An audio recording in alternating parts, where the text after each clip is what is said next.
So Bitcoin's been in this downtrend for a little while now, right? And everyone's asking, where is the selling actually coming from? Well, we're going to skip the headlines and dive straight into the on-chain data. Let's follow the breadcrumbs to see who's selling and, more importantly, what key levels we need to be watching right now. Okay, so here is the situation. We're looking at 4 straight weeks in the red. Yep, a whole month of negative returns. This isn't just some random blip on the radar. This is a sustained trend.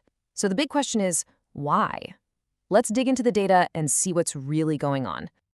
And right away, the data gives us our first major clue. We're looking at something called the Coinbase Premium Gap. Think of it as a barometer for U.S. market sentiment. And wow, it has absolutely plummeted, down to negative $90. A number that low is, well, it's a crystal clear signal. It tells us that sellers on U.S. exchanges are hitting the button way more aggressively than buyers at the moment. Now, if we slice up the market performance by trading sessions, the picture becomes even clearer.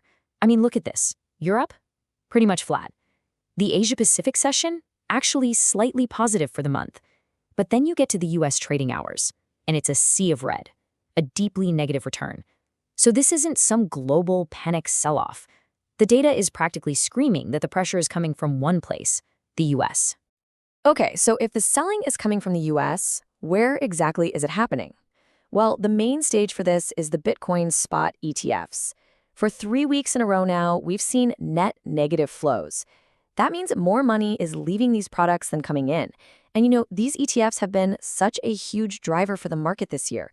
So when they start consistently bleeding assets like this, it puts some serious, sustained downward pressure on the entire spot price.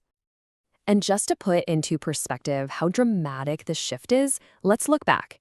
In the fourth quarter of last year, these ETFs pulled in a massive 194,000 Bitcoin, a huge influx. Now compare that to this year, same period, we're looking at a net outflow of 8,000 BTC. So the demand hasn't just cooled off, it's completely flipped on its head. It's inverted. And that reversal, it comes with a hefty price tag. We're talking about a drawdown of nearly $4 billion. That's $3.98 billion to be exact, from the peak value in these ETFs. This is actually the second largest drawdown we've seen since these products launched. It's a pretty substantial chunk of capital that has walked out the door. All right, so that's the why. The story the data tells is pretty clear. US-based selling is fueling these ETF outflows, and that's what's weighing down the price. So the natural next question is, what now? What does the on-chain data tell us we should be monitoring?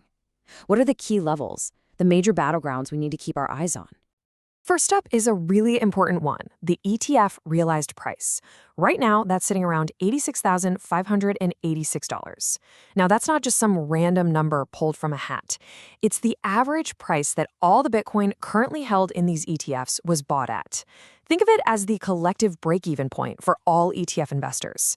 Because of that, it tends to act as a major psychological line in the sand, either as support or resistance. And that ties directly into our second key metric, the MVRV ratio. This basically tells us how profitable those ETF holders are on average. Right now, it's at 1.08. What that means is the current market price is about 8% higher than that average buy-in price we just talked about. So here's the kicker.